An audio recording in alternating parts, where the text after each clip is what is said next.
Hello दोस्तों, स्वागत है आपका आज की एक न्यू वीडियो में। उम्मीद करता हूं आप सब अच्छे होंगे। तो दोस्तों, आज हम देखने वाले हैं कि अगर पुलिस एफआईआर करने से मना करे तो आप क्या कर सकते हैं, क्या आपका कानूनी अधिकार होगा। अक्सर सुनने में आता है कि पुलिस पीड़ित व्यक्ति की शिकायत को दर्ज नहीं करती है। अब उस समय पीड़ित को समझ नहीं आता, यानी कि जो एग्रीड पार्टी को समझ नहीं आता कि आखिर वो करे तो करे क्या। लोगों में कानूनी जानकारी के अभाव के कारण ना जाने कितनी बार पुलिस के द्वारा एफआईआर दर्ज करने के लिए भी रिश्वत मांगी जाती है, और अगर पुलिस आपकी एफआईआर को फाइल करने से मना करती है तो आपके पास उसके बाद भी एफआईआर को दर्ज कराने के लिए कई कानूनी रास्ते हैं। तो आज इस वीडियो में आपको बताएंगे कि अगर पुलिस आपकी एफआईआर नहीं करती है तो आप क्या कर सकते हैं। तो उससे पहले हम एक सुप्रीम कोर्ट का रिसेंट डिसीजन देखेंगे, सकीरी वासु वर्सेस यूपी गवर्नमेंट, जिसमें कहा गया था कि एफआईआर दर्ज ना होने के रेफरेंस में सुप्रीम कोर्ट के इस केस में फैसला सबसे अहम फैसलों में से एक माना जाता है। लगभग हर जागरूक नागरिक को इस फैसले का ज्ञान होना बहुत जरूरी है।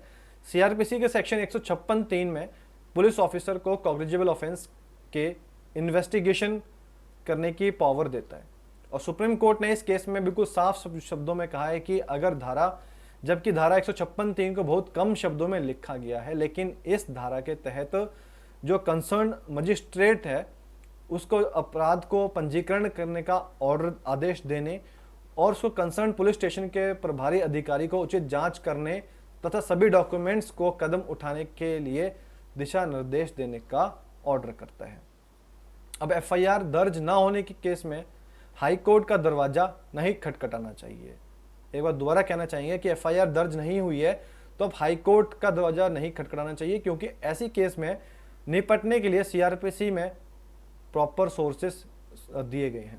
इसीलिए एफआईआर दर्ज करवाने के लिए हाई कोर्ट में ना तो रिट फाइल करनी चाहिए और ना सीआरपीसी के सेक्शन 482 में पिटिशन फाइल करें, जबकि नीचे पर्याप्त जो दिए गए हैं, मतलब नीचे आपको जो ऑलरेडी लेवल दिए गए हैं कि आप पुलिस के स्तर पे कैसे कार्रवाई कर सकते हैं, मजिस्ट्रेट पे कैसे, उसके बाद जाके आप सीआरपीसी में सेक्शन 482 में या जो भी प्रोविजन है उस पर आप हाई कोर्ट में अप्रोच कर सकते हैं।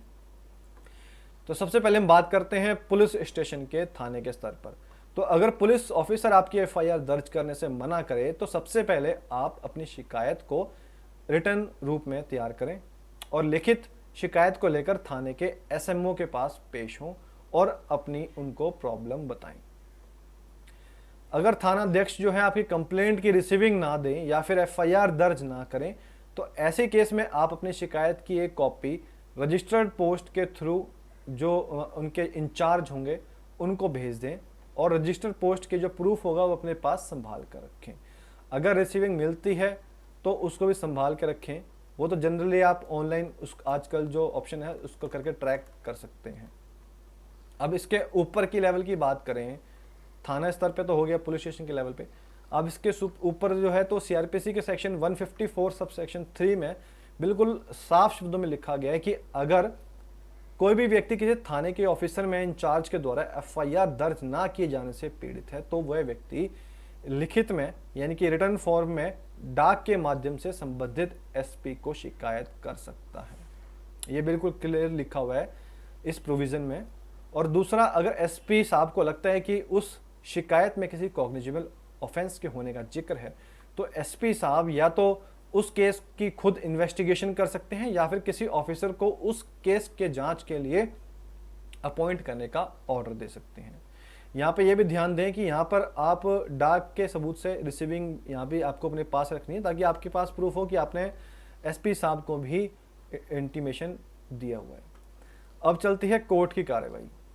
इसके अगर आपने एसपी साहब को भी दिया, इसके बाद भी अगर आपकी एफआईआर दर्ज नहीं होती है तो अब आप उस पुलिस स्टेशन के जो कंसर्न मजिस्ट्रेट के सामने धारा 156(3) सीआरपीसी के तहत शिकायत दर्ज करवा सकते हैं।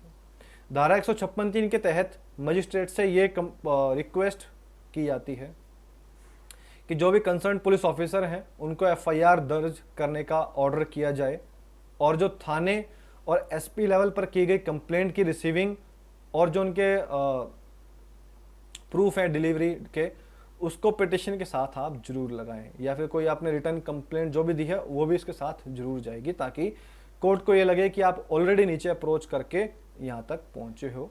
अगर ऐसा नहीं होगा तो वो कंप्लेंट को डिसमिस करके दोबारा से आपको नीचे रेमेडी के लिए ऑर्डर किया जाएगा।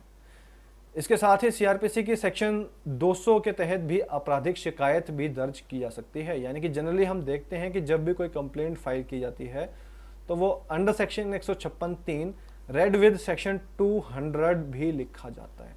अब उसका क्या मीनिंग है, तो इसके साथ ही सीआरपीसी की धारा 200 के तहत आपराधिक शिकायत भी दर्ज की जा सकती है।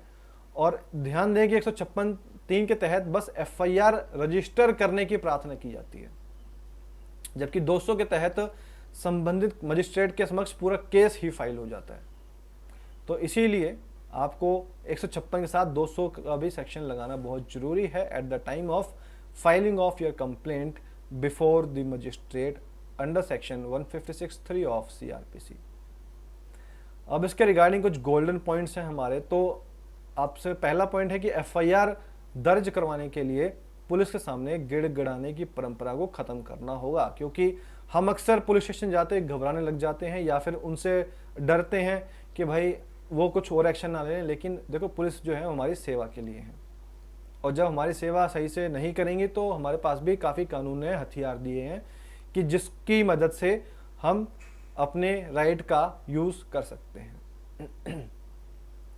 तो पहला है कि एफआईआर को दर्ज करवाने के लिए पुलिस के सामने जो भी परंपरा चलती आती थी पहले गिड़गिड़ाने की, उसको ख़त्म करना होगा। अगर कोई भी कॉग्निजेबल ऑफेंस होता है तो पुलिस की ये जिम्मेदारी बनती है कि एफआईआर दर्ज करे, और एफआईआर दर्ज करवाने के लिए किसी भी पुलिस ऑफिसर को कभी रिश्वत ना दें या फिर उनको रिश्वत देने की भूल भी ना करें, वरना कहीं उस चक्कर में आप ही फंस सकते हैं। दूसरा पॉइंट, अगर आपकी एफआईआर दर्ज नहीं हो पा रही है तो कानून के तहत जो लीगल वे है उसको अपनाएं।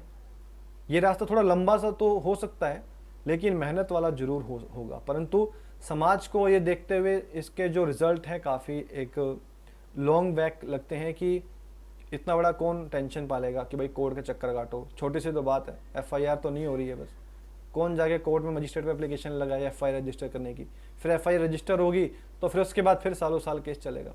लेकिन ये देखो, आपको पूरा लीगल प्रोसेस है, ये आपकी राइट्स हैं, इनका यूज़ कीजिए। एफआईआर दर्ज ना होने के केस में आप सीधा सीआरपीसी 156(3) की पिटीशन कोर्ट में फाइल नहीं कर सकते। ये आपको बिल्कुल ध्यान देना जरूरी है कि आपकी अगर एफआईआर किसी ने नहीं की है या फिर आप डायरेक्टली सीधा 156(3) में मजिस्ट्रेट पे पिटीशन फाइल करके ये डायरेक्शन नहीं ले सकते कि भाई पुलिस को डायरेक्शन दो कि भाई एफआईआर लॉन्च कर दी जाए। सीआरपीसी के सेक्शन 156(3) की पिटीशन को फाइल करने के लिए ज़रूरी है कि अपने थाने और एसपी लेवल को अपनी कंप्लेंट दे दी है, चाहे वो रिसीविंग के माध्यम से हो या डाक के माध्यम से। यानी कि सबसे पहले 156(3) की कंप्लेंट को प्रूव करने से पहले आपको ये प्रूव करना पड़ेगा कि आपने पुलिस लेवल पर और एसपी लेवल पर उसकी कंप्लेंट की हुई थी, तभी आपकी जो कंप्लेंट है वो मजिस्ट्रेट के पास एडमिट होगी और उस पर जो भी एप्रोप्रिएट ऑर्डर होगा इन व्यू ऑफ द फैक्ट्स आपके फेवर में कर दिया जाएगा। तो दोस्तों, ये था आज का शॉर्ट वीडियो कि अगर एफआईआर लॉन्च नहीं की जाती है पुलिस के द्वारा तो आप क्या कानूनी अधिकार हैं। तो जाने अपने कानूनी अधिकार और देखते रहिए हमारे यूट्यूब चैनल और बाकी के वीडियोस को देखने के लिए सब्सक्राइब कीजिए, चाहे हमारे चैनल को, बेल आइकन को प्रेस कीजिए और सपोर्ट करिए ज़्यादा से ज़्यादा, जैसे कि आज तक करते आए हैं। Thanks for watching this vlog.